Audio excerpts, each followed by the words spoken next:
In today's video, I'm going to teach you how to avoid the dreaded infinite mirror loop when you're live streaming. This issue is something that can make even seasoned streamers scratch their heads in confusion. But fear not, because with a few straightforward adjustments, you can ensure that your streaming goes smoothly and mirror-free.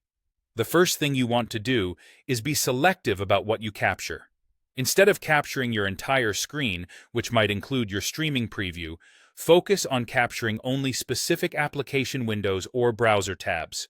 This means that when you're using a tool like Restream Studio, it's important to go for the application window or browser tab options while screen sharing.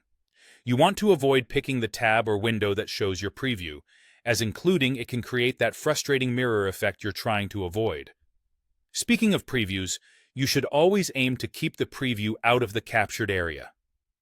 A good practice is to make sure your streaming software's preview or even the chat panel doesn't end up part of the captured content.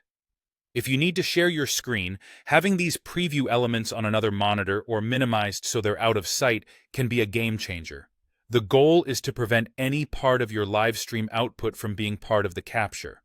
Let's talk about the advantages of using multiple monitors or separate windows. This might sound like an extra step, but having the right setup can really make a difference.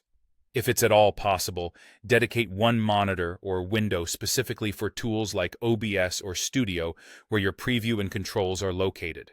This allows you to then share a different monitor or window for your content, be it a game, presentation, or browsing session. By keeping these functions separate, you effectively prevent the preview from being accidentally captured. Finally, it's crucial to avoid capturing the same source as output. This can especially be a problem in more advanced setups, such as those using output loops, NDI, or virtual cameras. Make sure that you're not inadvertently sending your live output back into the input. That kind of loop is the exact technical misstep that leads to the mirror effect.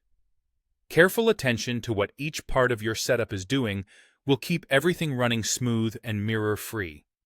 Through these practical methods, you'll be all set to live stream without the annoyance of an infinite mirror loop. Just remember these key adjustments and enjoy a seamless, distraction-free streaming experience.